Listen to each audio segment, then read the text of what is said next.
Assalamualaikum warahmatullahi wabarakatuh. Pada pertemuan kali ini kita akan membahas tentang dua topik. Yang pertama terkait dengan kategorisasi atau pengelompokan em, spesifik dalam keberagaman organisasi, dan juga nanti tema selanjutnya kita akan bahas tentang bagaimana tes kepribadian atau tes psikologi itu digunakan dalam konteks psikologi industri dan organisasi. Nah, teman-teman semua, apa fungsinya kita sebagai orang psikologi itu melakukan kategorisasi atau mengelompokkan kelompok-kelompok, khususnya kelompok demografis pada masyarakat atau individu. Nah, fungsinya apa? Untuk bisa kita melihat bagaimana kebutuhan dari berbagai macam karyawan dengan berbagai macam latar belakang atau background, entah itu mungkin nanti kelompok agama, entah nanti kelompok ras, kelompok budaya, kelompok bahasa, dan lain-lain. Pertama, kita akan bahas tentang yaitu kelompok Blacks atau African Americans. Nah, apa fungsinya? Jadi buat teman-teman ketahui, untuk kita bahas tentang African Americans, itu kita berfokus pada bagaimana kita mengelompokkan individu atau pekerja yang memiliki ras, agama, maupun suku yang minoritas dalam sebuah kelompok industri atau organisasi. Nah, sebagai contoh yaitu African Americans itu ya, atau bahasa yang lebih mudah untuk dipahami adalah kelompok Negro, khususnya Negro di Amerika. Jadi, seperti yang kita tahu, orang kulit hitam di Amerika itu sebagai kelompok minoritas dan terkadang masih dianggap sebagai kelompok yang eh, minoritas dan juga mendapatkan perlakuan yang diskriminatif. Nah, kalau teman-teman semua melihat di sini, Industrial and Organizational Psychology examines itu memeriksa atau eh, mengkaji racial discrimination, diskriminasi rasial di dalam workplace atau tempat kerja. Nah, jadi eh, inclusive organizational practice, jadi praktek eh, organisasi yang inklusif. Inklusif itu artinya kita tidak hanya mengedepankan atau memprioritaskan kelompok yang mayoritas, tapi juga semua kelompok em, kita pedulikan. Nah, can improve, jadi dapat meningkatkan employee well-being and performance. Jadi dapat meningkatkan kesejahteraan dan performance dari pegawai. Jadi kalau kita sudah menerima pegawai atau individu dengan berbagai macam ras tertentu, maka sudah seharusnya kita juga memastikan kesejahteraan dan juga performance-nya dia, sehingga nanti ketika dia bekerja jadi juga maksimal. Tapi kalau memang teman-teman tidak mau merekrut gitu ya kelompok yang minoritas dan lain-lain, maka ya dari awal memang tidak perlu direkrut begitu. Nah, tapi alangkah lebih baiknya jika sebuah perusahaan atau sebuah organisasi itu memiliki kelompok yang beragam, baik itu kelompok agama, kelompok budaya, kelompok ras, dan lain-lain. Nah, di sini teman-teman bisa membaca bahwasanya kelompok Blacks atau African Americans itu sering dikaji dalam konteks diskriminasi kerja, gitu ya, keadaan organisasi, serta hambatan karir akibat bias rasial. Di mata kuliah kita di PIO itu berfokus pada bagaimana organisasi dapat menciptakan lingkungan kerja atau workplace yang inklusif dan meningkatkan psychological safety bagi karyawan dari berbagai ras. Jadi agar nantinya para pegawai tidak mendapatkan diskriminasi atau mungkin bahasa umumnya adalah bullying, maka kita harus memastikan bahwasanya psychological safety yang paling penting atau keamanan psikologis itu menjadi faktor utama kita sebagai orang psikologi untuk memastikan seluruh pegawai, seluruh pekerja di lingkungan industri, lingkungan perusahaannya kita itu mendapatkan keamanan yang sangat baik, baik itu keamanan secara fisik maupun secara psikologis. Begitu. Jadi kelompok minoritas itu menjadi faktor yang penting juga untuk kita sebagai orang psikologi untuk memastikan mereka aman dalam bekerja. Ketika mereka aman dalam bekerja, maka kesejahteraannya akan meningkat dan juga performance-nya untuk perusahaan juga akan meningkat. Begitu. Lalu selanjutnya, pada kategori kedua yaitu Latinos atau Hispanic. kelompok Latinos atau Hispanik itu mewakili kelompok-kelompok yang memiliki loyalitas dan juga eh, kerjasama yang sangat baik. Jadi di sini teman-teman bisa membaca cultural diversity, influence, communication, and teamwork in organization. Jadi di sini perbedaan budaya, perbedaan kultur itu bisa eh, mendorong komunikasi dan kerjasama dalam sebuah organisasi. Jadi tadi yang seperti sudah saya sampaikan sebelumnya, bahwasanya semakin beragam budaya, semakin beragam ras, semakin beragam agama, maka di situ akan terbentuk komunikasi dan kerjasama yang baik dalam sebuah organisasi. Nah, khususnya pada kelompok Latin atau Latinos gitu ya, yang mewakili kelompok yang memiliki budaya yang sangat kolektif gitu. Maka pegawai Latinos gitu ya, pegawai Latin may value strong interpersonal relationship at work. Jadi mungkin memiliki nilai yang sangat kuat dalam hubungan interpersonal dalam dunia kerja. Jadi kita harus pahamin bahwasanya mereka-mereka yang memiliki budaya dengan karakter yang apa ya namanya, saling membantu atau budaya kolektif, saling bekerja sama, tidak bisa bekerja individu, itu maka kita perlu untuk memfasilitasinya. Jadi di sini teman-teman bisa lihat keberagaman Latinos atau Hispanics berkaitan dengan adaptasi budaya, komunikasi organisasi, dan kepuasan kerja pada kelompok minoritas budaya. Organisasi perlu memahami nilai kolektivisme dan hubungan interpersonal yang kuat pada kelompok ini untuk meningkatkan engagement kerja. Jadi karena mereka itu punya teamwork yang kuat, mereka punya loyalitas yang kuat, maka perlu kita manfaatkan sehingga engagement-nya dalam pekerjaan itu sangat besar. Apa engagement itu? Artinya tanggung jawab dia dalam pekerjaan, lalu keikhlasan dia dalam bekerja, lalu kita bisa bilang kalau engagement itu adalah keterikatan dia individu sebagai pegawai dengan pekerjaannya atau dengan perusahaannya. Jadi semakin kita memfasilitasi atau kita memaksimalkan loyalitas yang mereka punya, maka semakin baik juga hubungan antara individu dengan pekerjaannya dan juga dengan perusahaannya. Begitu. Ini untuk kelompok kedua. Yang pertama terkait dengan minoritas gitu ya, terkait dengan diskriminasi, kita perlu untuk menjaga psychological safety-nya para pegawai. Lalu yang kedua terkait dengan kelompok Latinos atau mungkin yang bisa merepresentasikan kelompok yang memiliki teamwork yang baik, loyalitas yang baik, dan juga engagement yang kuat, maka kita perlu untuk memaksimalkan individu yang memiliki engagement yang kuat untuk bisa memiliki tanggung jawab yang besar terhadap perusahaan maupun pekerjaannya. Lalu yang selanjutnya, yang ketiga, yaitu Asians atau Asian Americans gitu ya. Nah, di sini teman-teman semua ini terkait dengan bagaimana berfokus pada cultural intelligence atau kecerdasan budaya. Jadi di sini, organizational psychologists study the effects of stereotypes in the workplace. Cultural intelligence helps organizations manage diverse teams effectively. Jadi,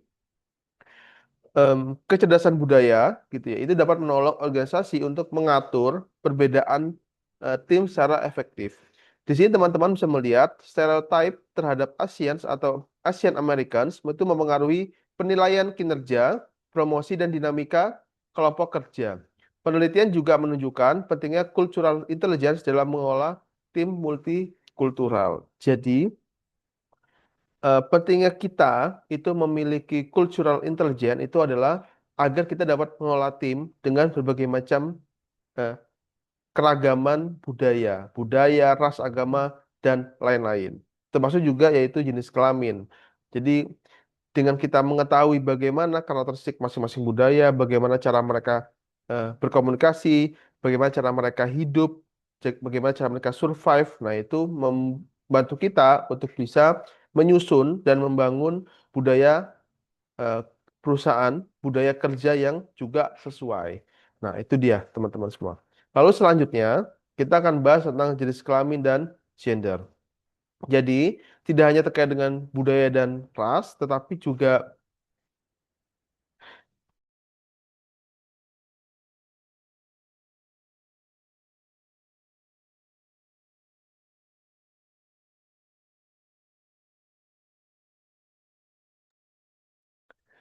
Yang terakhir adalah jenis kelamin dan gender. Bukan terakhir teman-teman ya. Jadi selanjutnya pada section selanjutnya adalah jenis kelamin dan gender. Jadi setelah budaya dan ras, kita bahas tentang jenis kelamin dan gender. Jadi sebagai orang psikologi, kita nggak cuma bahas tentang eh, sukunya, budayanya, rasnya, tetapi juga kita bahas tentang jenis kelaminnya. Terkadang ada beberapa pekerjaan yang hanya bisa dilakukan oleh laki-laki. Kadang ada yang bisa dilakukan oleh dua jenis kelamin. Atau kita sebagai orang psikologi gitu ya, biasanya atau kita memastikan bahwasanya satu pekerjaan itu hanya bisa dilakukan oleh seorang perempuan karena mungkin lebih teliti atau mungkin lebih rajin atau mungkin lebih aware sama pekerjaan. Nah, itu kan tergantung sama orang psikologinya. Nah, inilah pentingnya kita sebagai orang psikologi untuk bisa membedakan, dan nantinya juga akan memfasilitasi bagaimana kita memiliki pegawai yang memiliki em, jenis kelamin yang berbeda, laki-laki dan perempuan. Jadi gender equality gitu ya,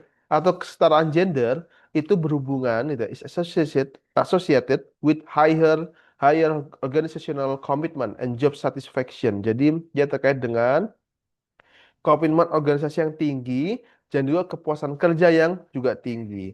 Fair promotion systems reduce workplace discrimination. Jadi sistem promosi yang adil itu dapat mengurangi diskriminasi di tempat kerja. Jadi untuk kita bisa, kalau kita memiliki kriteria yang sama gitu ya, jadi laki-laki bisa, perempuan bisa, yang terpenting pekerja itu memiliki kualitas dan juga memiliki target yang maksimal, maka ketika nanti ada promotion system atau em, ada namanya promosi untuk kenaikan jabatan, maka yang dilihat atau tolak ukurnya adalah dari kinerjanya atau targetnya, bukan dari jenis kelaminnya. Oh, dia sama-sama nilainya skornya 90 nih, sama-sama bisa untuk naik jabatan. Tapi karena si A itu laki-laki, maka dia dulu yang dinaikkan jabatannya. Nah, itu adalah satu bentuk yang tidak fair, itu unfair promotion system. Dan ketika terjadi ada sistem promosi yang tidak fair atau tidak adil, maka nantinya akan bisa meningkatkan diskriminasi dalam tempat kerja. Nah, begitu. Jadi, jika memang sebuah pekerjaan atau sebuah jabatan itu bisa dilakukan oleh dua jenis kelamin, laki-laki dan perempuan, maka tolak ukur untuk kenaikan jabatan itu adalah dari targetnya, luarannya. Jadi mungkin bisa jadi siapa yang cepat atau siapa yang duluan dia yang akan dinaikkan jabatannya terlebih dahulu. Jadi bukan based on gendernya begitu. Kenapa kayak gitu?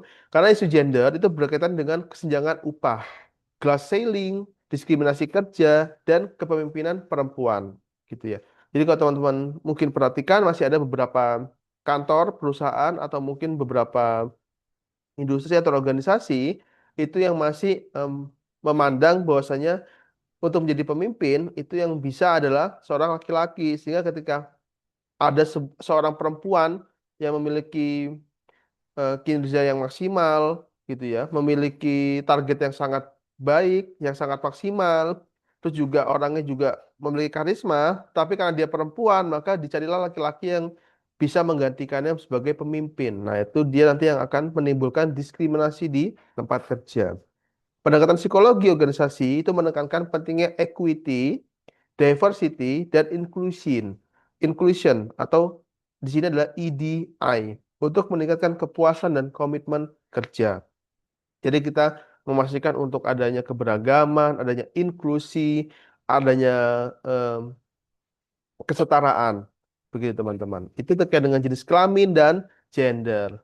Selanjutnya adalah terkait dengan work and family. Jadi eh, kita juga perlu sebagai orang psikologi juga membahas bagaimana adanya perbedaan antara bekerja gitu ya, tempat kerja dan juga family atau keluarga. Jadi work family balance artinya keseimbangan antara tempat kerja atau keseimbangan antara kerja dengan keluarga itu penting untuk kesehatan mental pegawai.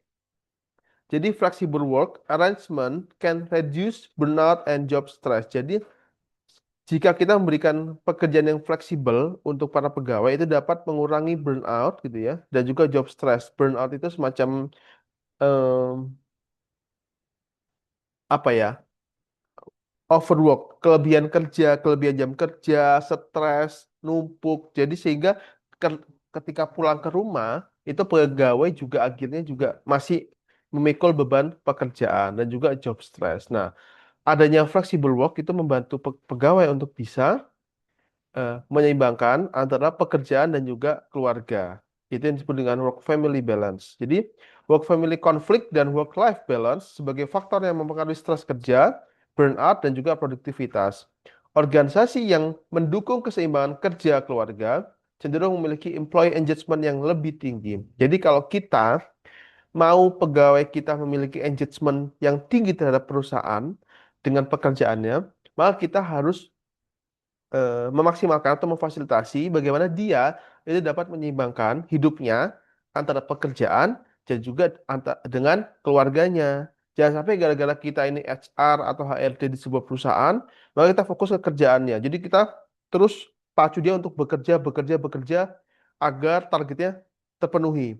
Tapi kita lupa bahwa dia juga punya keluarga di rumah. Nah, itu yang nanti membuat pegawai itu merasa engagementnya kurang. Perusahaan, aduh ini perusahaannya kok em, yang penting kerja, nggak diperhatiin pegawainya di rumah, mental health-nya pegawainya itu nggak diperhatiin sehingga nanti bisa jadi seorang pegawai itu punya kepikiran untuk melakukan resign atau putus kontrak dengan perusahaan yang dengan kita begitu. Nah, jadi perlu untuk kita balance antara work dengan family. Apa contoh paling gampangnya? Contoh paling gampangnya adalah ketika perusahaan itu memberikan tunjangan keluarga terhadap sebuah karyawan. Itu salah satu bentuk dari usaha kantor, perusahaan, industri dalam memaksimalkan atau menyeimbangkan antara pekerjaan dan juga keluarga gitu.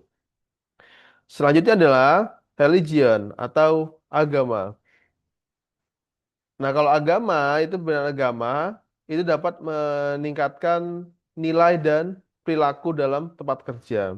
Jadi respectful organizational climate support positive employee relation. Jadi iklim dari organisasi yang respectful, saling menghormati, itu dapat mendukung hubungan pegawai yang positif gitu.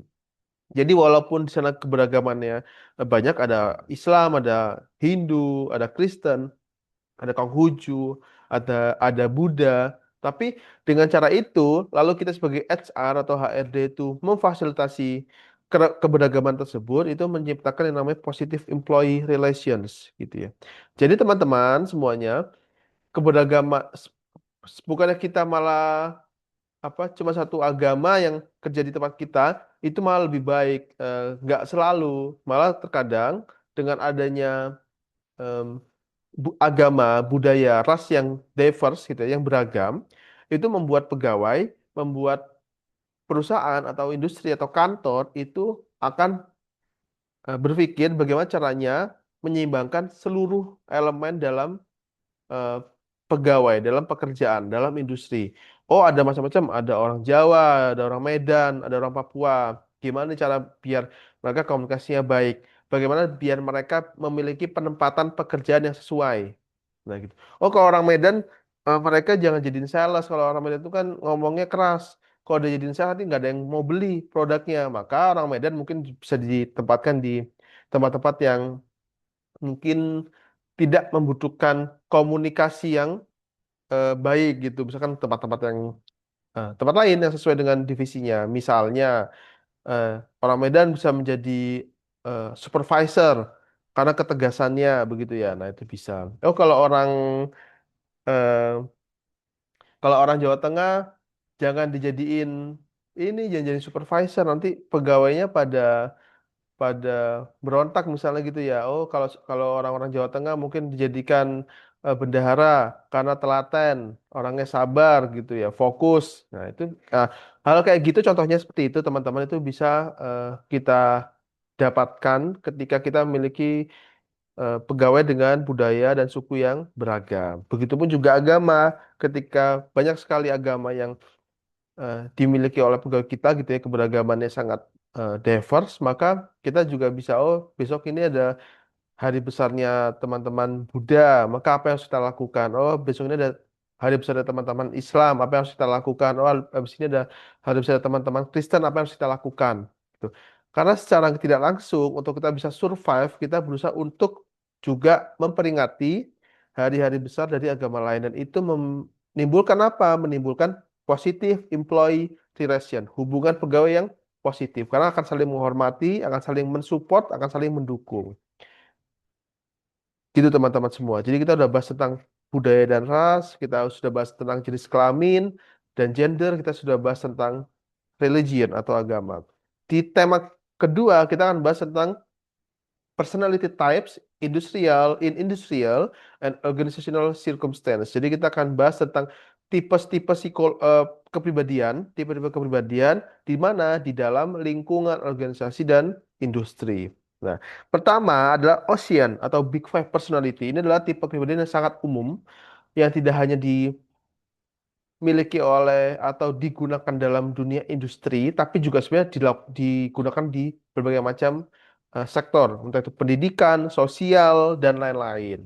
Dan juga di OSEAN juga digunakan di ranah industri. Apa aja Big Five itu? Jadi teman-teman, Big Five itu ada 5, sama dengan di sini tulisannya ASEAN.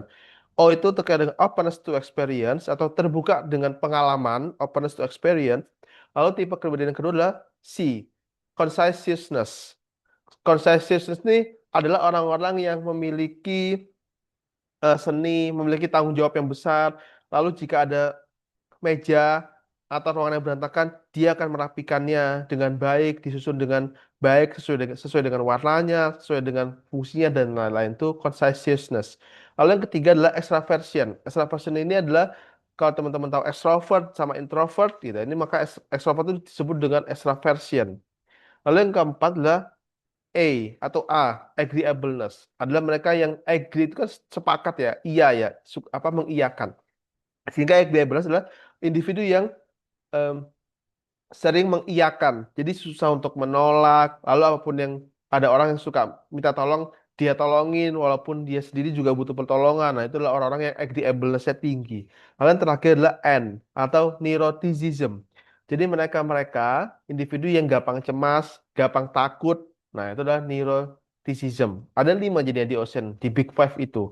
Ada open to experience, conscientiousness, extraversion, agreeableness, dan juga yang terakhir neuroticism. Nah, the Big Five model atau model Big Five ini, yaitu 5 tipe kepribadian ini, is widely used in organizational psychology research. Jadi banyak digunakan dalam penelitian psikologi organisasi, gitu ya. Jadi di sinilah yang menentukan apakah individu di dalam suatu pekerjaan tuh mereka punyanya open source experience, extraversion atau neuroticism dan sebagainya. Jadi tipe kepribadian itu dapat juga memperlihatkan apakah si A, si B, si C itu cocok dengan divisi yang sekarang dia sedang lamar. Oh, dia itu neuroticismnya tinggi. Kalau dia tahu di lapangan, nanti bahaya. Nanti dia gampang cemas, gampang was-was, nggak fokus di jalan misalnya gitu ya. Nah, itu bahaya.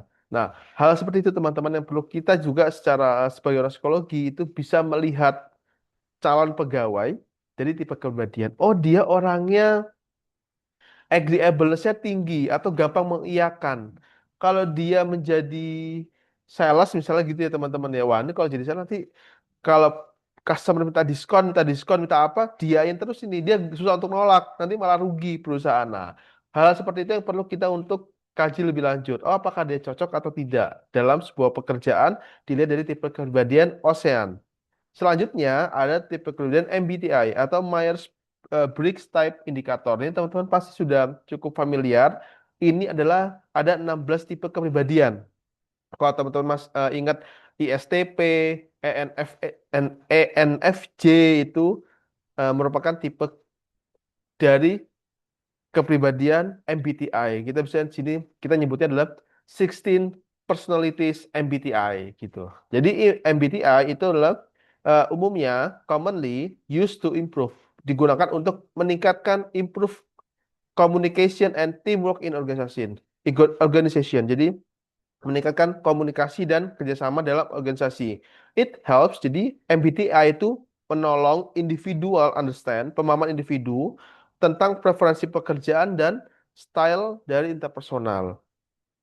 Jadi kalau teman-teman pahamin, misalnya, misalkan saya ini adalah